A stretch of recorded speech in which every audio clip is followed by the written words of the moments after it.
That आपने check कर लिए पेरेंट्स घर में is that are your decisions consistent over time and do you follow flexibility in approach.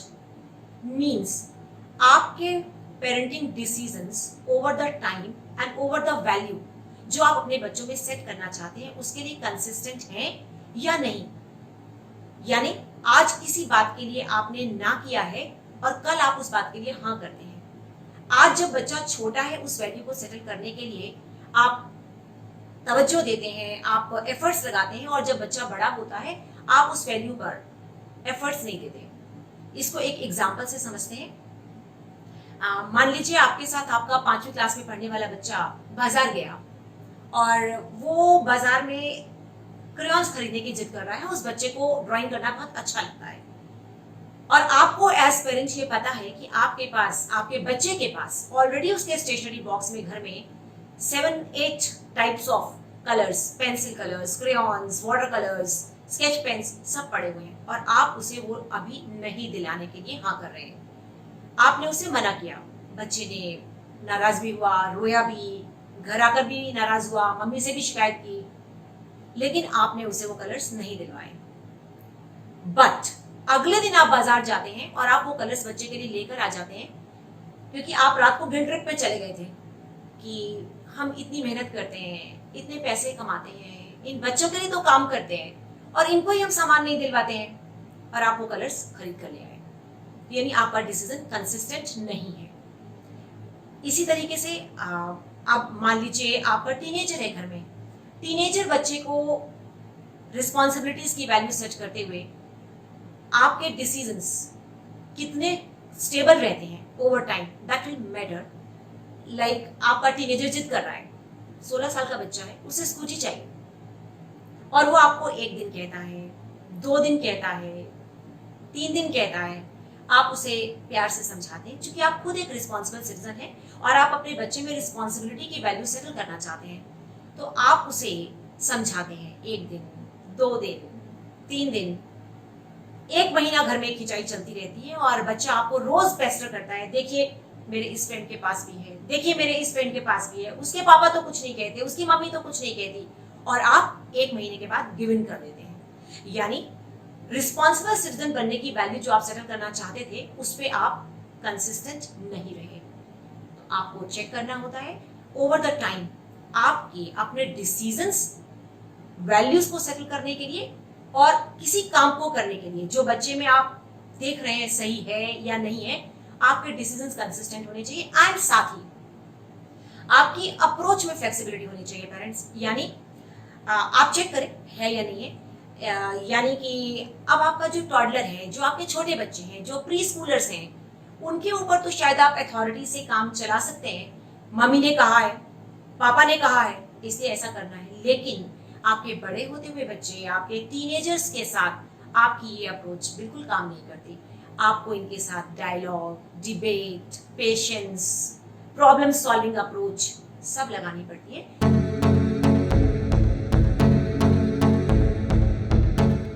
Is there consensus between parents? यानी आपके घर में बच्चों में राइट वैल्यूज सेटल करने के लिए आप हस्बैंड वाइफ, मम्मी एंड पापा के बीच में एक मत है या नहीं। पता लगा जिस क्रेयॉन के सेट को आज आपने मना किया था, कल मम्मी बाजार गई और मम्मी ने दिलवा दिया। इसी तरह से आप अपने बच्चे को एक रिस्पॉन्सिबल सिटीजन बनाने के लिए 18 साल तक वेट करना चाहते हैं before you provide the child scooty, और इधर 1 महीने के बाद आपकी वाइफ ने, या अगर मम्मी मना कर रही है तो पापा ने ही, यार सबके बच्चे तो चलाते हैं, ले दो ना। तो आपको जिन वैल्यूज पे काम करना है उन वैल्यूज के लिए मम्मी पापा का एक फ्रीक्वेंसी पे बात करना, एक तरीके से बच्चे को डील करना बहुत ज़रूरी है। अदरवाइज पेरेंट्स, आपको पता है ये बात, बच्चे बहुत स्मार्ट होते हैं, उन्हें पता होता है मैनिपुलेट करना है, कौन सी बात मम्मी मानेगी और कौन सी बात पापा मानेंगे। और ऐसी कंफ्यूजन की स्टेट में घर में जब आप होते हैं तो बच्चे में कोई भी वैल्यू सेटल करने में आप अपने को इफेक्टिव नहीं पाते हैं। आप चाहते हैं वैल्यू सेटल हो, पर उसके लिए जो आपको करना था वो हो नहीं रहा है घर में।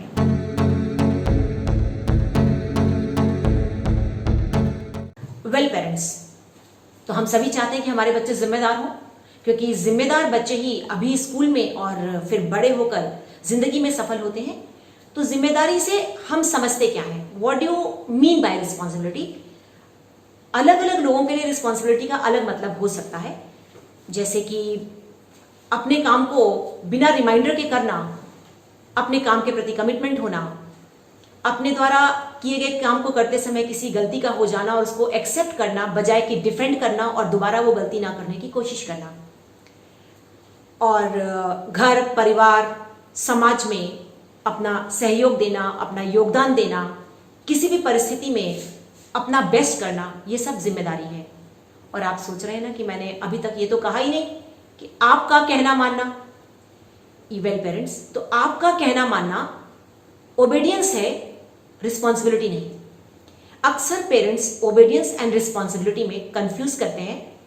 जब आपका बच्चा रिमाइंडर देकर अपना काम करे, आपके कहने पर अपने बर्तन सिंक में रखे, अपना कमरा साफ करे, वो ओबीडियंस है। पर जब आपका बच्चा बिना आपके रिमाइंडर्स के अपना काम खुद करने लगे, आगे बढ़कर घर के कामों में मदद करने लगे, हर वो काम जो उसके लिए जरूरी है खुद उसमें आगे आने लगे, अंदर बाहर के काम बढ़ चढ़ के करने लगे, तो वो जिम्मेदारी है। और हमारी पेरेंटिंग की जर्नी बेसिकली बच्चों को ओबीडियंस से रिस्पॉन्सिबिलिटी पर शिफ्ट करने की ही होती है।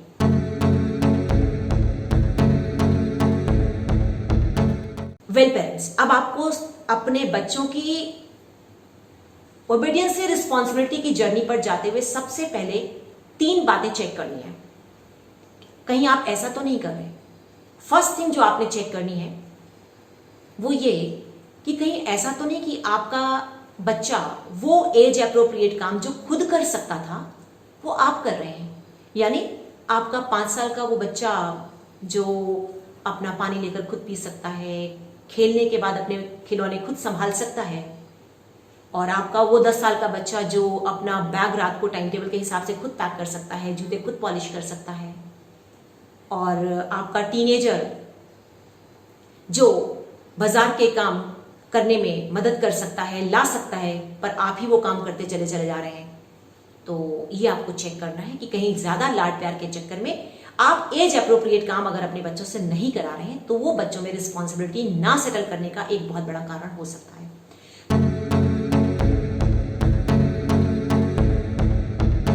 सेकेंड थिंग आपने जो चेक करनी है पेरेंट, कि कहीं ऐसा तो नहीं कि आप अपने बच्चों को उनकी जरूरत से ज्यादा प्रोवाइड करा रहे हैं। यानी आपका 5-8 साल का वो बच्चा जो अभी खेलकर अपने खिलौने भी नहीं संभालता है ठीक से, और जितनी बार भी वो बाजार में जाता है आप उतनी बार उसे नए खिलौने दिलवा देते हैं। और आपका 10 साल का वो बच्चा जो पेन से लिखना शुरू कर रहा है, जो 10-20 रुपए के पेन से काम कर सकता है, और आप उसको हर बार इसलिए क्योंकि बाकी बच्चों के पास वो पेन है आप उसे 100, 150, 200 के पेन दिला देते हैं। आपका वो टीनेजर जिसके पास एक मोबाइल है लेकिन बाजार में नए फीचर्स के मोबाइल आते ही बच्चे के डिमांड पे आप उसे दिला देते हैं। ये आपको चेक करना है कि आप बच्चे को उसकी जरूरत से ज्यादा तो प्रोवाइड नहीं करा रहे हैं।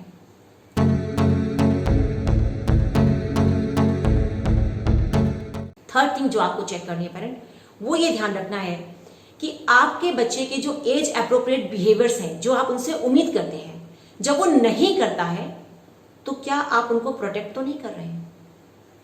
यानी कि अगर आपका वो नन्हा बच्चा 10 साल का वो बच्चा जो रात को देर तक कार्टून देखता रहा और इस वजह से सुबह उठ नहीं पाया, और आपने सुबह टीचर के नाम एक नोट लिख कर दे दिया कि हम कहीं बाहर गए हुए थे इसलिए बच्चा स्कूल आने में लेट हो गया।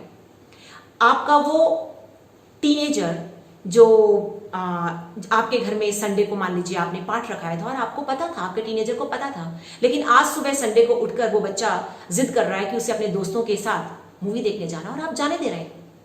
आपका वो 10 साल का बच्चा जिसकी आपने ड्यूटी लगाई थी कि बाहर वो कूड़े का डब्बा वो रखेगा, लेकिन जब रखने की बारी आती है तो आप नहीं रखने देते क्योंकि ठंडा है, बारिश हो रही है। यानी आपको अपनी पेरेंटिंग की इस जर्नी में बच्चे को ओबीडियंस से रिस्पॉन्सिबिलिटी पर शिफ्ट करते हुए ये जरूर चेक करना है कि आप बच्चों से एज अप्रोप्रिएट काम करवा रहे हैं या नहीं। एज अप्रोप्रिएट काम बच्चों से करवाने बहुत जरूरी है। बच्चों को उनकी नीड व डिजायर में फर्क करते हुए उनकी नीड्स के सारे सामान जिम्मेदारी के साथ प्रोवाइड कराने हैं, लेकिन डिजायर पे अभी हमें थोड़ा रुकना होगा। एंड इसी तरीके से अगर आपका बच्चा जो सही नहीं कर रहा, इसलिए कि आपके बच्चे की टीचर को पता चलेगा, किसी और को पता चलेगा, वो आपके बारे में क्या सोचेंगे, और आप बच्चे को आप बच्चे को प्रोटेक्ट कर रहे हैं, तो अभी आप अपने बच्चे को रिस्पॉन्सिबिलिटी पर शिफ्ट करने के लिए अपना रोल नहीं प्ले कर रहे हैं।